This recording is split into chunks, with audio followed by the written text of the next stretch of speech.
Bhandir one. और यहाँ की सबसे पहली लीला है, जब भगवान ने अवतार लिया और गाय चराने के लिए आए तो सबसे पहले दिन यहीं आए थे। जब भगवान गाय चराने के लिए आते थे तो कंस उनको मारने के लिए नए नए राक्षस भेजता था। कंस ने एक राक्षस भेजा था बक्सासुर, जो कंस का चचेरा भाई था। वो आया गाय के बछड़े के रूप में और जाकर भगवान की गायों में मिल गया। भगवान ने देखा ये तो कोई राक्षस है, तो भगवान ने उसका वध कर दिया। तो ग्वालवाल कहने लगे, कन्हैया तूने गाय के बछड़े की हत्या कर दी, तू गौ हत्यारा हो गया, तुझे सभी तीर्थों का स्नान करना होगा। तो ठाकुर जी ने सभी तीर्थों को यहीं पे बुलाया। बाहर एक कुआं है सामने, उसे अपनी बंसी से प्रकट किया, उसमें विराजमान हुए। तो सभी तीर्थों ने अपना रूप करके भगवान को स्नान कराया। जब भगवान की शुद्धि हुई थी तो घंटा मत बजाओ, इस कुएं में सभी तीर्थों का जल है। जब कभी भी सोमवती और अमावस्या होती है तो उस दिन इस कुएं का जल सफेद हो जाता है। जिन माता बहनाओं की संतान नहीं होती हो, गर्भ खंडित हो जाते हो, तो वो यहाँ आकर इस कुएं पे स्नान करें। इस मंदिर में मनोकामना बोले तो उन्हें संतान की प्राप्ति होती है। दूसरी लीला है राधा कृष्ण के विवाह की, जो बहुत से भक्तों को नहीं पता कि राधा कृष्ण की शादी हुई है। पता इसलिए नहीं क्योंकि ज्यादातर भक्त भागवत सुनते हैं और भागवत में इसके बारे में कोई जानकारी नहीं आती है। हमारे 18 पुराण हैं, उनमें से एक आता है ब्रह्मदैवर्थ पुराण। उसमें दिया हुआ है कि एक दिन नंद बाबा कान्हा जी को अपनी गोद में लेके यहाँ भांडीर वन में गाय चराने के लिए आए। गाय चराते चराते अचानक से मौसम खराब होने लगा, आंधी तूफान आने लगा, जोर जोर से बारिश होने लगी। तूफान की वजह से पेड़ की डालियां टूटने लगी। तो नंद बाबा घबरा गए कि मैं अपनी गायों को लेके कैसे पहुंचूंगा घर, अगर नहीं जाऊंगा तो इस छोटे से बालक का क्या करूं। ऐसे सोच विचार कर रहे थे, तभी बहुत जोर से बिजली की कड़कड़ाहट उठी। तो उससे भयभीत होकर कान्हा जी रोने लगे और नंद बाबा के कंठ को पकड़ लिया। जब कान्हा जी रोने लगे तो वहाँ पर दिव्य वेश में राधा रानी प्रकट हुई, जिन्होंने नीले वस्त्र पहन रखे थे, नील मणि का मुकुट धारण कर रखा था और नील कमल को हाथ में लेके चली आ रही है। उन्हें आंधी तूफान बारिश का कोई भय नहीं है। जब नंद बाबा की उन पर नजर पड़ी तो उन्होंने देखा कि उनके चेहरे पे हजारों सूर्यों के समान प्रकाश था, जिसे नंद बाबा सहन नहीं कर पाए और वहीं पर मूर्छित होकर गिर गए। तो राधा रानी सोचने लगी कि बाबा तो मेरे इस तेज को नहीं सह पाए, उस तेज को शांत करती हैं और साधारण वेश में जाके नंद बाबा के पास खड़ी हो गई। जब नंद बाबा की मूर्छा जगी तो वो पहचान गए थे कि ये स्वयं राधा रानी है। तो उन्होंने उनकी स्तुति करी। तो राधा रानी कहने लगी, बाबा जिस रूप के दर्शन मैंने आपको दिए थे, इस रूप के दर्शन मैं किसी को नहीं देती। आपकी भक्ति से प्रसन्न होकर मैंने आपको यह वरदान दिया था और यह बात गोपनीय ही रहनी चाहिए।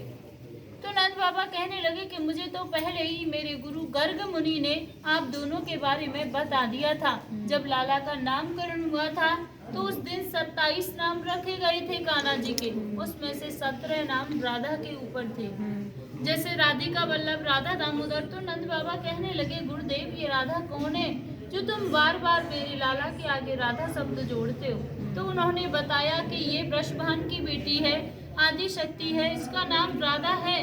तेरे लाला का विवाह राधा के साथ में होगा, उसमें न तू होगा न वृषभान होगा, ये तो केवल देवताओं के मध्य में होगा और भांडीर वन में होगा। तो नंद बाबा कहने लगे कि मुझे ये सब पहले ही मेरे गुरु गर्ग मुनि ने बता दिया था। मुझे यह भी पता है कि तुम यहाँ किस उद्देश्य से आई हो, क्योंकि आज वो दिन आ गया है और आपकी धरोहर मेरे पास है। कान्हा जी को उनकी गोद में देते बोले, आप अपनी धरोहर को पकड़ो और अपना मनोरथ सिद्ध करने के बाद मेरे लाला को कुशल पूर्वक यशोदा मैया को लौटा देना। तो राधा रानी कान्हा जी को अपनी गोद में लेती है। गोद में लेके जब यहाँ इस स्थान पर प्रवेश करती है तो यहाँ आते ही कान्हा जी अपनी माया से किशोर अवस्था में हो जाते हैं। फिर उनकी माया से यहाँ पे एक सहस्त्रों खम्भों का मंडप प्रकट हुआ। सहस्त्रों माने हजारों खम्भों का, उसमें सभी खम्भे सोने के थे जो रतन मोतियों से सुशोभित हो रहे थे। बीच में एक सिंहासन था, वह भी सोने का था, जिस पर चढ़ने के लिए 7 सीढ़ियां थी। तो राधा कृष्ण दोनों उस सिंहासन पर विराजमान हुए। तभी ब्रह्मलोक से ब्रह्मा जी आए और अपने कमंडल में से जल लेके राधा रानी के श्री चरण कमलों को धोया और उनसे उनके चरणों की भक्ति का वरदान प्राप्त किया। फिर पूरी वैदिक रीति से उन दोनों का विवाह कराने लगे। तो विवाह में जब वेद मंत्रों का उच्चारण शुरू किया तो उसकी ध्वनि आकाश में गूंजने लगी। आवाज सुनकर सभी देवी देवता आ गए और देखकर बड़े प्रसन्न हुए कि आज तो ठाकुर जी का विवाह हो रहा है। पुष्प वर्षा करने लगे उनके ऊपर। विवाह में सारी रीतियां हुई थी, जैसे वेद मंत्रों की, हवन की, फेराओं की। तो लास्ट में विधि होती है मांग में सिंदूर भरने की। जब तक सिंदूर नहीं भरा जाता शादी मान्य नहीं होती है। तो आप यहाँ पर सभी ध्यान से दर्शन करना। यहाँ पे ठाकुर जी राधा रानी की मांग में सिंदूर भरते हुए। हाथ देखो ठाकुर जी का राधा रानी के सिर के ऊपर है, ऐसे चुटकी बनी हुई है हाथ में इस तरीके से। ये पूरे विश्व का एक ही मंदिर है जो भगवान के शादी के दर्शन है। नहीं तो जहाँ भी दर्शन करोगे बंसी बजाते हुए करोगे। यहाँ ठाकुर जी के हाथ में बंसी नहीं सिंदूर है, मांग भरते हुए। सिंदूर भरने के बाद में जब विवाह संपन्न हो गया तो उसके बाद जो ब्रह्मा जी थे वो अपने ब्रह्मलोक को चले गए। जो देवी देवता थे वो अपने देवलोक को चले गए। जो उनकी माया से यहाँ मंडप प्रकट हुआ था वो भी यहाँ से अलोप हो गया। राधा कृष्ण दोनों अकेले रह गए। देखते ही देखते कान्हा जी फिर से बाल्य अवस्था में हो गए। जैसे लेकर आई थी उसी अवस्था में फिर से हो गए। अब यह देख के राधा रानी रोने लगी और कहने लगी, हे प्रभु यह कौन सी लीला रच रहे हो। मैं इस लीला को नहीं समझ पा रही कि अभी अभी तो आपने मेरे साथ विवाह रचाया था। अब यह कौन सी लीला है कि मैं तरुणावस्था में हूँ और आप बाल्य अवस्था में हो। इस वियोग को मैं सहन नहीं कर पाऊंगी प्रभु। तभी आकाशवाणी हुई। तो आकाशवाणी द्वारा कान्हा जी कहने लगे, हे राधा रानी जो तुम्हारा वास्तविक शरीर है वो तो हमेशा यही रहेगा भांडीर वन में, और जो तुम्हारा छाया रूपी शरीर है वो तुम्हारे महलों में चला जाएगा और मैं आपसे नित्य रात को यही मिलने आया करूंगा।